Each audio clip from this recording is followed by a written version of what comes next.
And you saw a reference to the shooting death of a man who was deaf and, clearly didn't hear, didn't respond to what the police were saying. The debates at Gallaudet University, the controversy around the use of cochlear implants. All of these are vital issues to individuals who use American Sign Language, and they see them as tied up in challenges to their language and challenges to their culture. In addition to the use of American Sign Language, another approach that incorporates the use of signs is Signed Exact English. In this approach, signs are used to translate English words using English word order. As I mentioned, in American Sign Language, it's got its own syntax, so it doesn't necessarily follow English word order. Signed Exact English does follow or is meant to follow English word order. There is a sign for every word. And there's also an attempt to sign articles and prepositions and verb endings.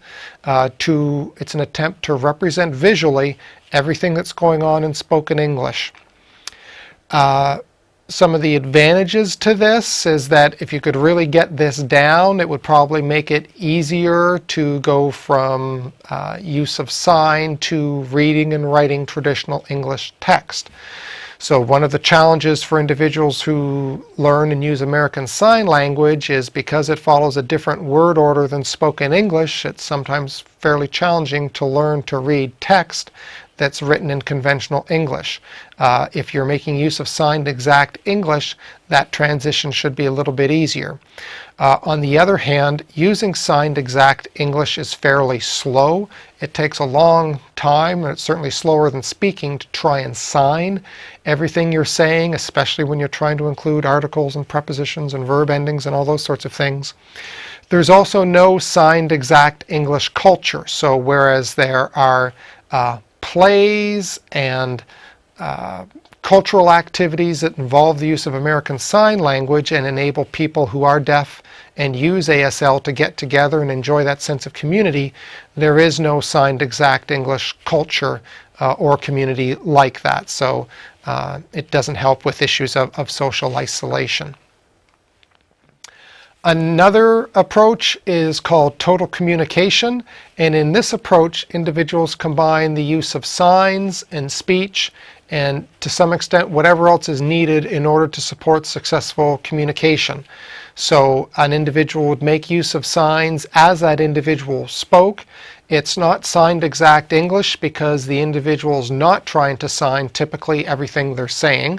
And it's not American Sign Language because it's not following the conventions of the syntax for American Sign Language and the grammar that's associated with ASL. So total communication is an attempt to try, in a sense, to get as much input as possible to the individual who is deaf and hard of hearing, and that individual in return makes use of speech and of sign in communicating their messages to others. We're now going to see a brief video clip in which a young high school student, Amanda, who makes use of total communication, uses this approach to talk to us about some of the activities that she does in her woodworking workshop class at school. So we'll watch that videotape now. This is my telephone booth. I'm not finished with it yet. I need to gloss it or something. I need to do other projects. I need to finish them by the end of the school year.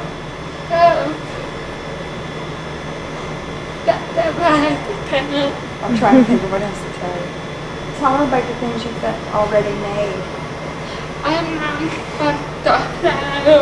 I made a duck planner, a reindeer planner, 3-tier shelf.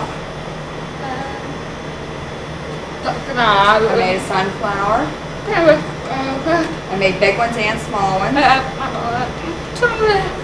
And I helped my mom make tulips. That's all I did. Because I used to work in the flower shop.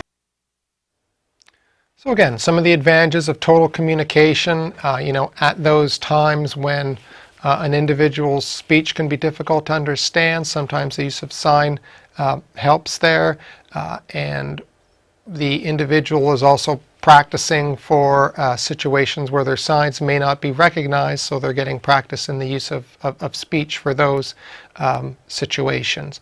So often the use of a total communication approach is supported or recommended because it creates a very flexible approach to participating in the community.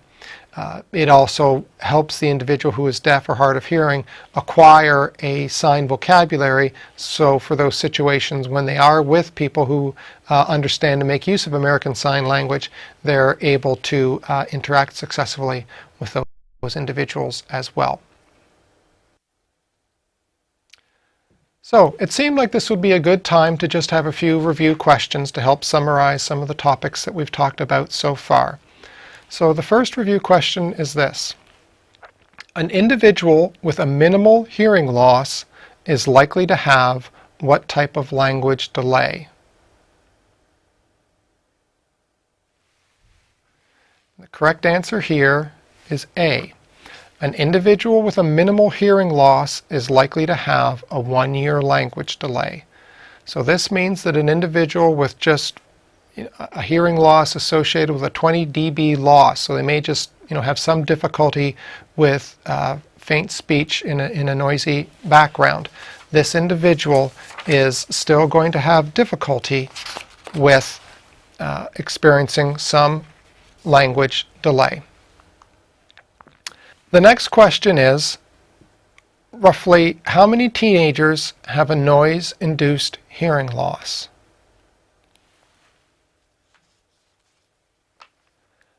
And the correct answer here is 1 in 5. 1 in 5 teenagers has a noise-induced hearing loss, about 21%. So for those of you who work with adolescents and young adults, please encourage them to carefully monitor the volume levels in their music players.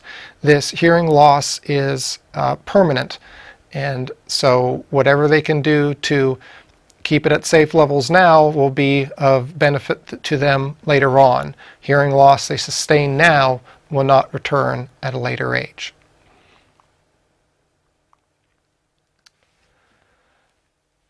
The next topic I wanted to talk about was working with a sign interpreter. You've probably been impressed by the fluency with sign language that you've seen both by the individuals who use sign language as well as the individuals who are working with them.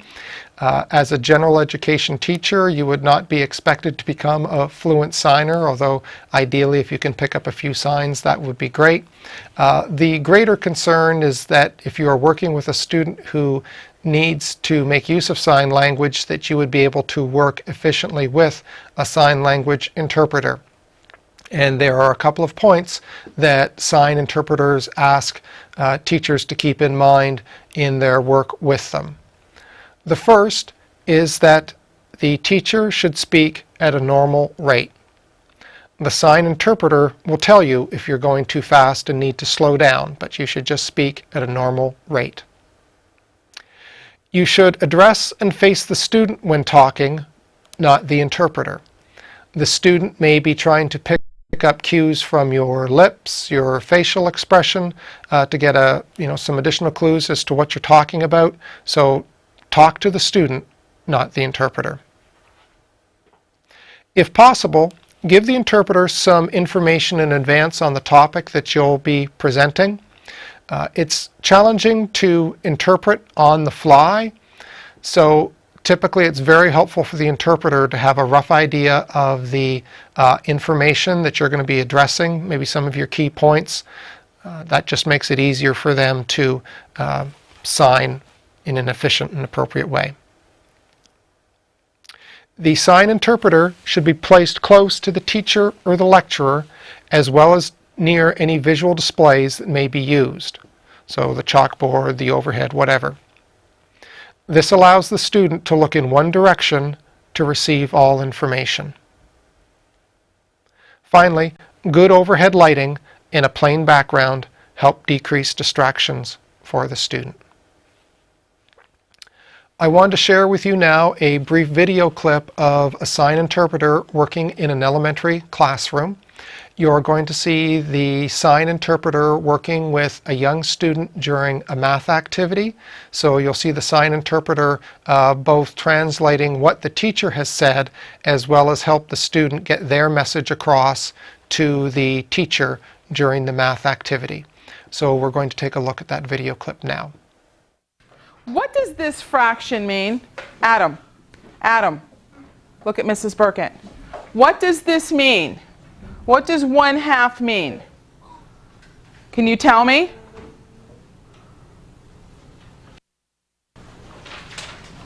Good. Can he tell me what 1/2 means?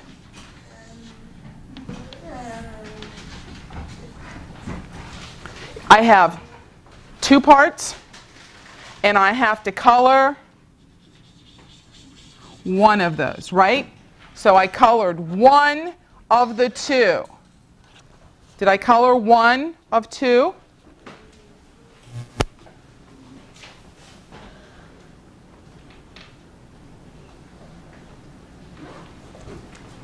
Did I do it right on the board? Did I color 1/2? And now I have to color these 2 also, right? It's not right. This is not right. I'm not right. What's wrong with mine? Oh, they only have 1/2 on the paper. So if I take this off, will Adam think that I'm right? Adam, am I right now?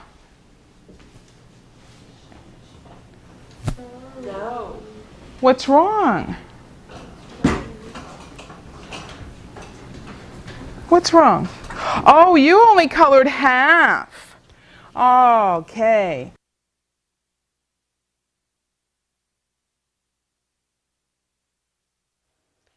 Okay, so again, just a brief example of what it looks like to have a sign interpreter working in a classroom. As a teacher, you may be struck by that this, to some extent, seems to slow down the classroom interaction a little bit, so clearly it's more time-consuming to have a conversation between a teacher and a student mediated through a sign language interpreter, and that's true. I guess I would also suggest, though, that sometimes there's some benefit to the entire class, or at least people within the class, of occasionally stopping and making sure that there's really clear agreement on where things are at and how things are moving forward. What came out of that discussion between the teacher and the student was that the student who was next to the boy using sign language, in fact, had gotten the answer wrong themselves, and so it was only partly through the follow-up conversation between the teacher and the student and really looking at things in detail that it was discovered that there were a few other kids in the class who were struggling with the concept at that time. So to me, this is an example of how sometimes an accommodation that's made for a student with special needs is of benefit to other individuals in that class as well. The extended conversation on what parts should be colored in this worksheet was a benefit not only to the student using sign, but to other students in that class as well. The major goal for students who are deaf and hard of hearing is that they remain academically competitive within the classroom and within the school curriculum. This poses some special challenges for these individuals. First, in comparison to individuals who are speaking and hearing, they sometimes do not share the same background knowledge. So you think of how a lot of what children learn they pick up through overhearing conversations or through listening to conversations, among others. That's often a source of information that's not available to students who are deaf or hard of hearing. Also, sometimes students who are deaf or hard of hearing have difficulty with sophisticated language structures. So you think of the type of text that's used in beginning readers and subject, verb, object, and those are language structures that are fairly easy to pick up.